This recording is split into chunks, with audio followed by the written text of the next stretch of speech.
Hello and welcome to another episode of Virtual Legality. I'm your host, Richard Hoeg, managing member of the Hoeg Law Business Law Firm of Northville, Michigan. And today we're continuing with part 6 of our 10-part deep dive series into reading a game publishing agreement. This game publishing agreement that we'll be reading today, of course, was provided by publisher Raw Fury at the end of 2020 as part of an effort to be transparent with the documents that they use to help publish video games. Those earlier parts of the series you can read in our playlist, A Lawyer Reads a Game Publishing Agreement, or maybe you can view them since you're watching these videos on YouTube or listening to them as a podcast. But throughout this series, we have talked about different aspects of what this agreement and what agreements like it ask of both developer and publisher. We've talked about the intellectual property ownership, how the developer has to deliver the game, what the publisher is doing on its side of the table to market and fund the game. And then last part, we talked about how they share the profits once the game is out there and hopefully making money for all parties involved. Now, as we move to the second half of this series, we're looking at things that are a little bit more legally technical. We're looking at the things that help set the risk profile for both developer and publisher through the words in the contract itself. Today, we're going to be talking about promises and confidences, what you saw in the thumbnail described as making promises. Most often, this section is called representations and warranties in this agreement and in other agreements that you might see. Representations and warranties is a term of art that is basically a fancy way of saying one or the other party is promising something about itself, about the transaction, in this particular case, about that party's future behavior. And they're making that promise to the other party so that if they breach that promise in some way, if they are found to have been lying or for future promises of behavior, if they don't abide by the promises that they are making right here, the other party can come and bring a contract breach claim or seek indemnification, which is a concept we will look at in a further part of this series. Now, before we dive into this, and I know there's a lot highlighted already, this is a highlight rich section, and don't get intimidated by it. There's just a lot of language that we have to go through in order to kind of tear this stuff apart and understand what it's doing. I do want to point out that those future promises that I mentioned are usually called covenants, which again is a term of art and is used to separate from representations and warranties. When you see a document like this on a more standardized basis, generally speaking, you'll see a representations and warranties section that says, I promise this about myself. I promise this about the company. I promise this about my intellectual property. And we will see those things reflected in the language we're about to review versus I promise I will do this. I promise I won't do that. Those are covenants. In this particular document, the Raw Fury document, they combine those concepts. There isn't a separate covenants section. So we're actually going to be covering both sets of promises here, and I'll try to highlight them when we hit them. The other component here that's kind of interesting is that ordinarily at the top of the representations and warranties section, you will see something along the lines of developer represents and warrants to publisher, and then a bunch of subsections about the developer's representations and warranties, and then maybe another section that says the reverse, that publisher represents and warrants to developer. Here, like the covenant concept, this is combined into one section, probably for ease of use. I think the Raw Fury thinking is likely that they want this to be as compact as possible. They want all of these concepts presented in the same place. There's nothing wrong with that at all, but there are a couple of instances where I might tweak a little bit of the language, and I will certainly mention those as we get to them. So let's take a look at this section. Representations and warranties is one of the most important sections of the agreement because this is where a lot of the disputes might come in. This is where a lot of the promises really hit the road, as in rubber hitting the road. Because if you don't abide by one of the promises that you've made here, then the other side is going to have a contract breach claim against you. That also means that this is one of the more likely to be negotiated sections if you're sitting on the other side of the table, either in the shoes of publisher or developer, because it is so important and because it is reflective of the actual deal that you're talking about. This is somewhat boilerplatey as presented in the form document that Raw Fury has provided, but there's still a lot of nuance to what you can put in here, what you don't want to have in here, what risks you don't want to take on, what things you want to be protected from. And so every representations and warranties section looks different, and so it means that you are absolutely negotiating these things quite often. So let's take a look at what's actually promised here. You'll see one of the conceits that I tried to use with the highlighting is that for the most part, I highlight developer or developer and publisher, the actual party making the promise in yellow, followed by the represent and warranty language in blue, and then followed by different coloration for what is actually being promised. So in this very first representation and warranty, you can see that in action. Developer in yellow represents and warrants to publisher, this is a promise from the developer to Raw Fury, that it has obtained all rights, licenses, and authorizations necessary to enter into this agreement and grant the rights granted herein. So that's representation number one. I bet it makes a lot of sense to you listening to it.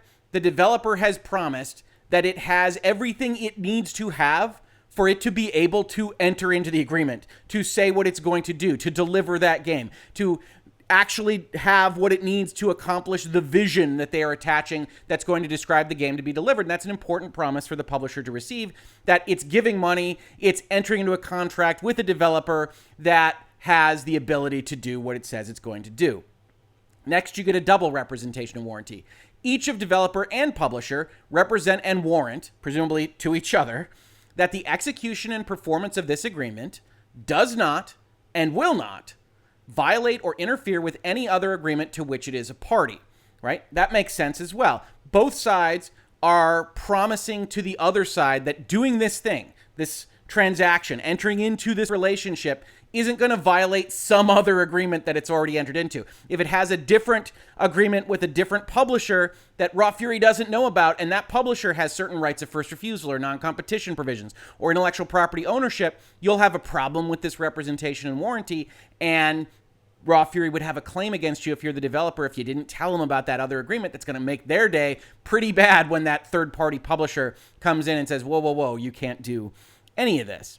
Developer represents and warrants that the source code and development tools for the game is or will be original to developer.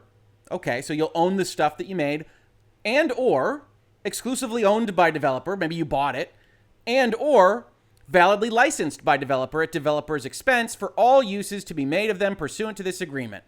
In other words, just like with respect to the rights, licenses, and authorizations representation and warranty, you as the developer are being asked by Raw Fury to promise that you developed the source code, that you own the source code and development tools, or that you licensed them and have the rights necessary, which kind of dovetails with that representation and warranty at the top. Some of these are going to overlap in ways that create what we might be calling a belt and suspenders model for a legal document, that you've got the belt to keep your pants up. You also have the suspenders. So you have a couple of ways that you're protected. If you're Raw Fury, again, if you're on the developer side, none of this should offend your conscience. Yes, I own the rights that are necessary to enter into this agreement. No, I am not going to violate another agreement that I might be a party to. Yes, I'm going to own what I develop. Or if I have tools that I'm using, I will have properly licensed them. Also, as part of this representation, the developer is asked to say that the source code and development tools are not, nor will they be, a violation of the rights of any other person or organization. When I made these, I didn't steal somebody else's intellectual property. I didn't cheat. I didn't do something that could get the publisher in trouble for releasing this video game out into the marketplace. Finally, for this section, developer represents and warranties that no part of the game or the exercise of the rights granted hereunder violates or infringes upon any rights of any person or entity, including but not limited to the bucket of intellectual property we would assume.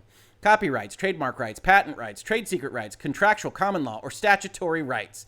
So altogether, as you can see in the heading to this section, ownership and non-infringement, the developer is being asked to make this promise that it's not violating another agreement, that it owns what it needs to own to enter into this contract, and that what it's doing and will do won't violate the intellectual property of another. Now that all makes sense. And there are ways that you could potentially negotiate around this if you've got things that are potentially gray area. If you as a developer or even as a publisher have a certain sensitivity because you got burned in court or by a third party on one of these issues, you can start asking for minor language changes in a negotiation setting, right? You could say, all right, I'm the developer, I'm making this thing, I think I'm making it the best I can, I'm using a lot of contractors, I want to say that I'm not going to infringe on the rights of anybody to the best of my knowledge, right? I, just like you, can't know the rights of everybody on every place on earth And so I want to say that it's to the best of my knowledge. The problem with that from the publisher's side of things is that it's a risk allocation device, right? Okay, you can't know it, neither can I. If a problem happens with infringement, who should bear the cost there? And that's the fight that you'll get into when you're negotiating these kinds of contracts. In general, it seems like the developer who's going to be actually on the ground making these kinds of things should bear the risk of that loss in most instances, and probably the publisher would have a good reason to deny a knowledge qualifier, what we call that, requesting to limit something to the best of my knowledge in this particular instance. But it depends on the leverage, it depends on the sensitivities of the parties in play, and that's the kind of thing that you will discuss in virtually every sentence and every section of this document. Finally, publisher makes a representation and warranty that it shall not reverse engineer the game, which is great. It's good that you, as publisher, are committing to that you're not going to effectively try to backfill your catalog by figuring out how the developer made this game and taking the intellectual property rights that you have agreed elsewhere in this document are not yours. I do note, however, that technically speaking, it's not strictly a representation or warranty. It is, as we talked about at the top of this video, a covenant. It's a promise for future behavior, or more specifically, to refrain from future behavior. And so it's a little bit different than promising that I own what I own and the other promises that the developer makes in this section. Next, we have a subsection that actually doesn't get its own title. Every subsection in this section of the contract gets its own title, like A is ownership and non-infringement. This one doesn't have one. I think we'll see why. It's kind of an oddball for a representation and warranty section. It says, should developer need help securing any representations, warranties, licenses, trademarks, copyrights, rights, patents, or any other sort of legal license needed to complete the game, developer can request that publisher helps with securing these rights, but must state them explicitly in writing in a document that will be included as an exhibit to this agreement. So this is actually a bit of a sub-concept to A, right? You're telling publisher that you have all the rights needed to enter into this agreement, which by its nature is every right needed to make the game. And then this says, well, should you need help in the future, we can't anticipate every bit of middleware you might need or every kind of reference you might need because we haven't built the thing yet. In the future, if you need help getting something needed to complete the game, you can ask us for that help, but it has to be in writing. We have to have something on a contractual basis that is acknowledged by us that this is something that is necessary. This section actually continues from there and says, for the avoidance of doubt, publishers shall not be obliged to help with securing such rights unless mutually agreed upon in writing by the parties, which means that this section and this commitment from publisher is somewhat weak insofar as it's going to work as an amendment to the contract. If you need something, yes, we can get it for you only if we agree to do so by a writing, which will effectively constitute an amendment, and means if we don't agree to signing that up, then you're not going to get our help. Should developer not request the help, it shall ensure that all property rights into the game are well protected, such as by applying for relevant trademarks and copyright registrations. That's actually kind of a distinct concept, right? So that's why this subsection B is a bit of a mismatch. It says, okay, if you wind up needing rights or patents or licenses, something to middleware, something that you need to help complete the game, you can ask us for help. If you don't ask us for help on that stuff, you will make sure that your game is properly protected. You'll go get registrations for the trademarks, the logos, the copyright. That's a little bit different than actually what's needed to complete the game. Strength of protection in intellectual property regimes is a kind of adjacent concept, which means that this is perfectly fine. There's nothing wrong with anything in here, but it is kind of an interesting add-on to what is the ownership and non-infringement set of reps and warranties. Next, we have a perfectly normal rep and warranty. Each of publisher and developer represents and warrants that it is duly organized and in good standing under the laws of the jurisdiction of its incorporation or existence. This entity exists. Raw Fury is real. Developer X is real. You don't have to worry about someone coming out of the woodwork and saying that company never existed. You signed an agreement and paid money into a bank account if you're Raw Fury to something that isn't real. Or if you did, you're in your own amount of trouble, but you at least have a breach of contract claim.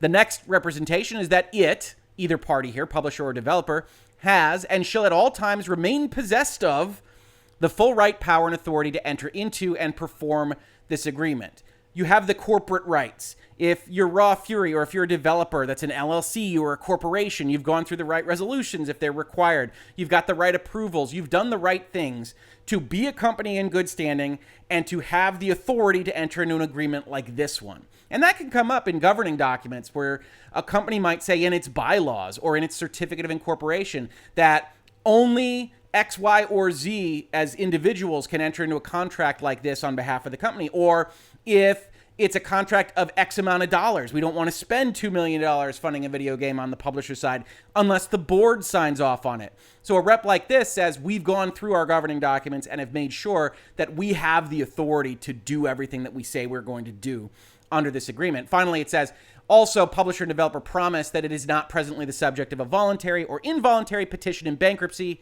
does not presently contemplate filing any such voluntary petition, and is not aware of any intention on the part of any other person to file such an involuntary petition against it. Bankruptcy, if you're talking about contract law, is very, very bad. Why is it very, very bad? Because the bankruptcy courts can come in and take a red pen to all sorts of contract terms and rights and obligations. And if you're the publisher, you don't want to have given money to a company that is pending a bankruptcy. And if you're a developer, you don't want to be on the hook to exclusive rights to a publisher that's going into bankruptcy, because that's going to go to the estate and who knows where it winds up. And you're going to be in trouble for all of your marketing because there's an exclusive right out there that might or might not be valid. So both sides are well advised to have a provision that says, oh, by the way, neither one of us is seeking bankruptcy at present.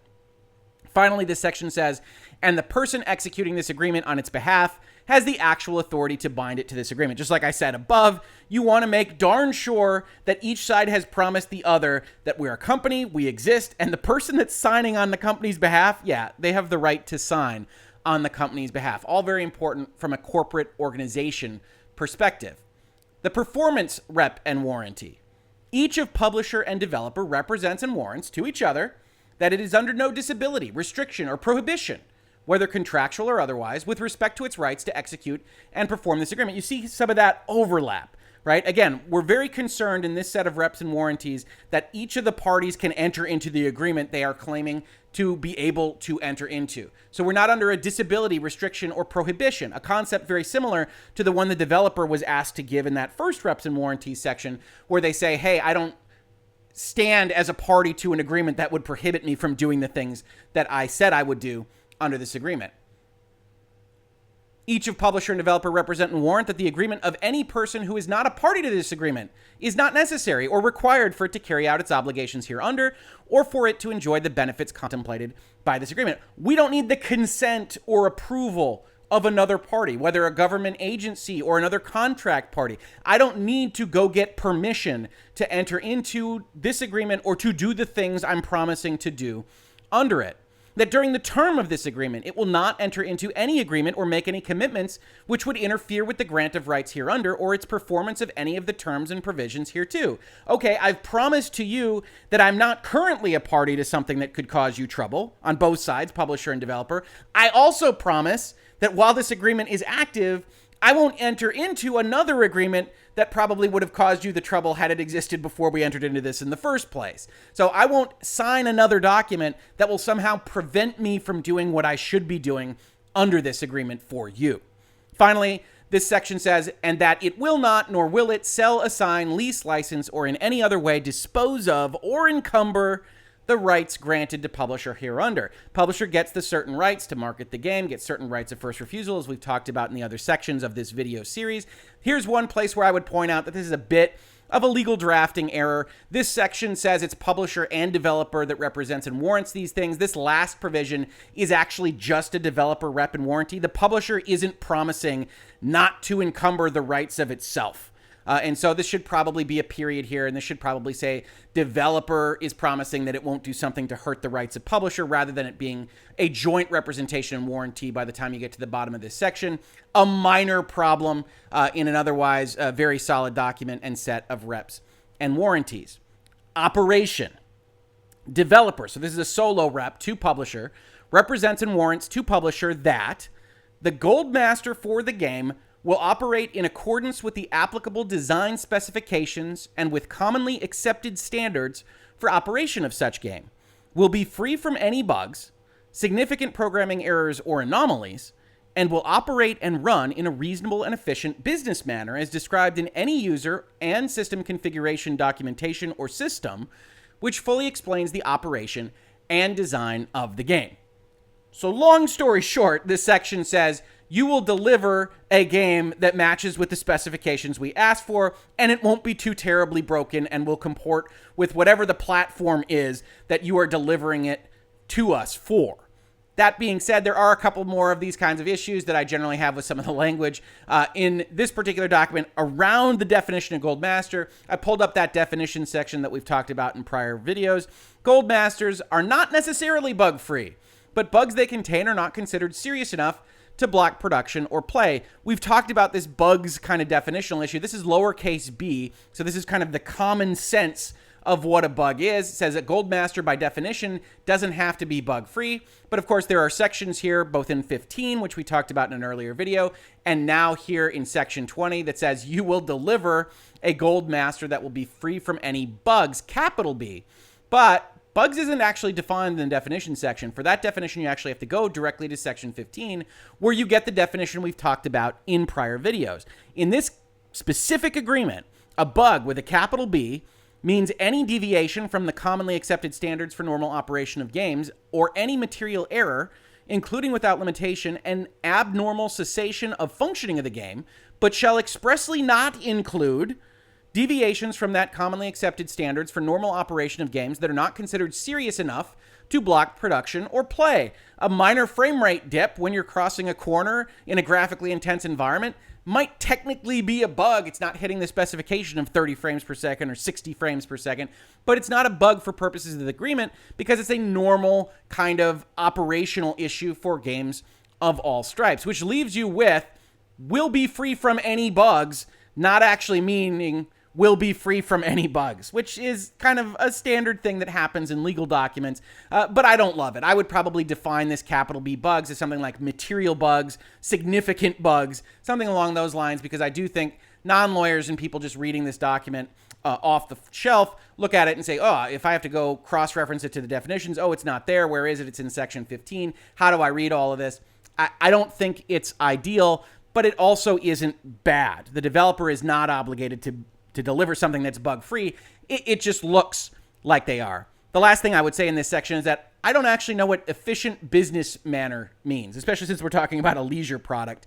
I imagine that the idea here is that the system configuration documentation or system which fully explains the operation and design of the game is a business type document and concern. I probably would just say reasonable and efficient manner. Not entirely certain what the word business is doing there. Maybe somebody from Raw Fury will chime in on this either in the comments or at a later date. Either way, it's perfectly fine representation and warranty. It's a bit closer to a covenant insofar as you're promising something. It's arguably already covered in section 15, where you promise to have delivered a fully functional Gold Master on the final delivery date. But for belt and suspenders purposes, it really doesn't shock the conscience or anything like it. Open source licenses. Developers shall not incorporate, combine, or use in the development of the game any materials subject to an open source license that would require developer, publisher, or any third party to disclose, license, distribute, or otherwise make all or any part of the game to be some very bad things if you are a publisher with exclusive rights to a video game, disclosed or distributed in source code form, licensed for the purpose of making derivative works, or redistributable at no charge. Now, here's an area where I think it's interesting because games do get made with certain open source components. You see it all the time. Enterprise software gets made with open source components.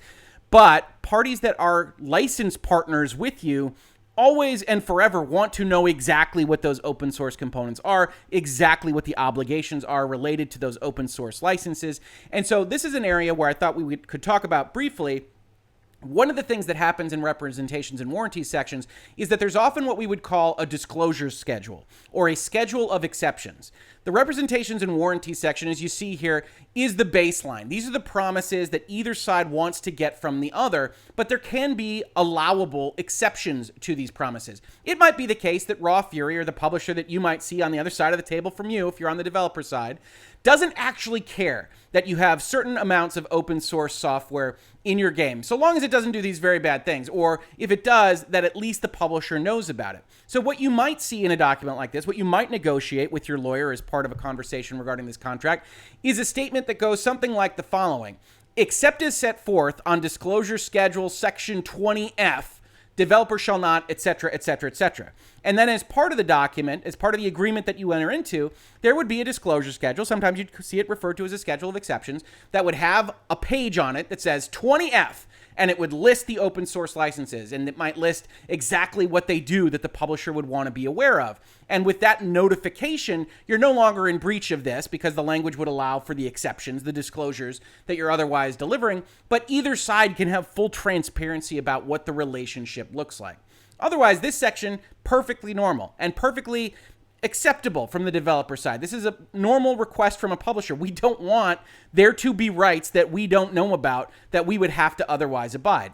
Note again the belt and suspenders concept here, because you, if you're the developer, have already promised that you can meet the obligations under the agreement, that you have all the rights necessary to do those things, to give the right of first refusal, to give the intellectual property rights that you are claiming to be giving to Raw Fury. So in this particular case, this is you promising it again, because this is essentially saying you don't have any licenses that would cause us trouble elsewhere in the document. So it makes a lot of sense. Doesn't mean that if you somehow used source code or used an open source license in your creation that every publisher contract is suddenly foreclosed to you, but it does mean it would be something that you'd have to work through with their lawyers and your lawyers and their business people to see if it was something that could work for both parties. Finally, in Section G, we get an interesting section. This is called non-discrimination and anti-harassment. The parties acknowledge and agree, so not so much a representation, once again, we're in covenant land here, that they shall comply with any applicable prevention of sexual harassment law and regulations. Applicable is doing a lot of work there. Different parties are going to be in different jurisdictions. Certainly different jurisdictions are going to have different laws that regulate these kinds of things. The overall promise here is that each party promises that they will comply with the law and regulations that is applicable to them.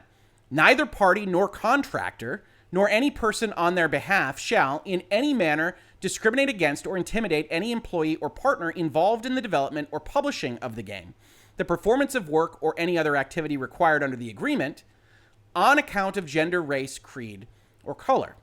Now, one interesting thing to note there is, especially if you are in the United States, sexual harassment, gender, race, creed, or color does not actually cover all of the various protected classes under things like the Civil Rights Act in the United States. So I thought of that while I was reading this to prepare for this video, and one interesting thing that jumped out at me is that there doesn't appear to be what is a fairly standard request and representations and warranties for general compliance with the law.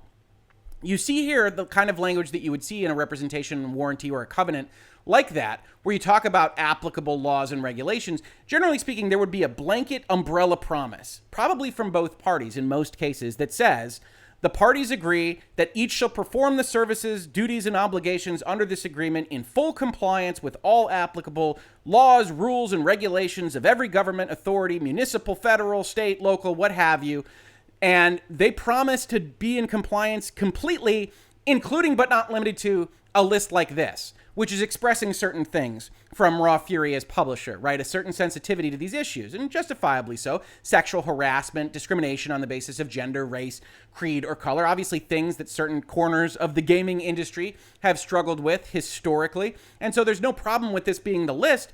I am surprised that there isn't that umbrella term. Now, that all being said, both parties still have an obligation to comply with the law. That's the law. That's higher than the contract. But you start to get into a little bit of difficulty if you're trying to bring a breach claim for somebody on account of them violating a law that maybe you didn't cover in your kind of more specific subsection G here. So it's interesting. And I have these questions for Raw Fury to exactly what they're doing here and why they skipped that kind of umbrella term. And maybe, again, we'll get some thoughts from them either in the comment to this video or elsewhere in this video series. Finally, this section ends with, developer understands and agrees that this subsection is a material provision of the agreement. This isn't fake. This isn't unserious. And that any breach of this section shall be considered a material breach of this agreement. And there's no problem with that. If anything, the only problem I can see from the Raw Fury side of this is that they emphasize the point that a breach of G is a material breach of the agreement. One could, if it came to it, argue that the other section's breach isn't necessarily material because Raw Fury knows how to write when a breach is material and they didn't write it in those other sections. Obviously, that isn't intended here, but it does raise that kind of question if you are in a dispute with somebody, developer and publisher. So obviously, looking at this, looking at the structure of this document, G seems to be an area in which Raw Fury is sensitive, wants to signal the importance of this particular issue to their potential developer partners. Nothing wrong with that at all, but perhaps it could be a little bit more fulsome for both sides and not potentially run into some of the issues that I've spotted here. Either way, nothing wrong with this section, and I will say this. It also doesn't demand a lot from the developer. One of the things that we've commented on in looking at this agreement in its totality as part of this series is that a lot of the provisions here take a middle road. They are either designed around mutuality, which is always great, because if the publisher has to face it and the developer has to face the same thing, we can at least be sure that both sides are negotiating out of their own interest. And so there is that mutuality. Not a lot of mutuality in the representations and warranties section, but there is an overall thrust that, hey, all we really care about is that you have the right to enter into this agreement, the transactions we've contemplated in this agreement, and you're going to deliver us a game that you promised that comports with the specifications we've talked about, and we're not going to get burned because you're either harassing or discriminatory or you put open source stuff all inside your game. And that's the baseline for this entire section. Representations and warranties sections can be very, very long. They are, in fact, very often the longest section in an agreement like this and an agreement like others in different industries. You could have these particular sections go for 15, 20 pages of promise after promise of, oh, we're not facing litigation. Oh, we don't have environmental issues. Oh, we don't have ERISA problems with our employees. Here are our financial statements. Here's the state of our taxes. Whatever it might be, they go on and on and on. This is a very compact list of representations and warranties. And again, I look at it, at least from the developer side, and say it's a very fair set. These are what I might consider the fundamental reps and warranties. I can do it. I can do it as I promised, and I won't burn you in my doing it. And so I think it's a very nice set of reps and warranties, especially from the developer side. I also wanted to bring into this particular video a very small section here on confidential information. This is very similar to making promises. This is promising to keep each side's information private. Publisher and developer recognize that in connection with the performance of this agreement, each of them may disclose to the other information about the disclosing party's business or activities. Raw Fury is going to give you some info about Raw Fury that you wouldn't know if you weren't entered into an agreement with them. And developer X is going to give Raw Fury some information that Raw Fury wouldn't know without an agreement. Which such party considers proprietary and confidential. All such proprietary and confidential information of each party, which shall include without limitation all business, financial, and technical information of a party, identities of customers, clients, or licensees, proprietary software code, and any other information, whether oral or written, which is not generally known or available to the public. Everything that you would think of as normally secret is hereinafter referred to as capital C, capital I, confidential information. Absolutely nothing wrong with that definition, and it's protective of both parties. It has that mutuality. The one thing I might potentially add to this is that there is very often, when you're defining the term confidential information, a set of exceptions. Okay, if I developed something that is similar to something that you have, but I developed it completely independently without using any of your information, probably shouldn't be confidential information. If you go out after having disclosed it to me and then have a conference about it where it's made known to the public and the entire public can disseminate it as they see fit, I probably shouldn't be bound as capital C, capital I, confidential information. But from the developer's standpoint, in all likelihood, more information is going from the developer to the publisher. They have their secret sauce that they're probably pretty proprietary about, that they don't want getting out there. They've got the genius idea, and they want to make sure that somebody isn't going to burn them on it. So while I would see certain exceptions written here that I don't see here, and I might have a conversation with my client if they were the developer and talking to Raw Fury about it. I do see the benefits from the developer standpoint of saying, no, we don't even get the standard exceptions here. It's just very hard and fast. If I delivered something to you that I think is secret, you're going to keep it secret, which is what we see in subsection B.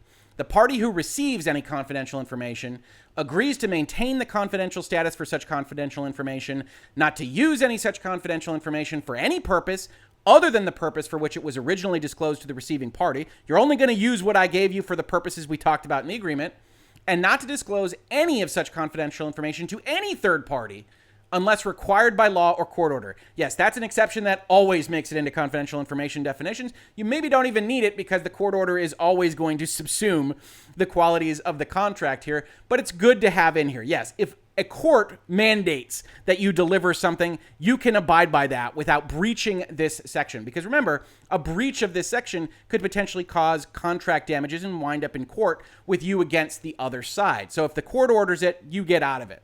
The other thing that is often here with respect to court orders is a provision that says something along the lines of the following.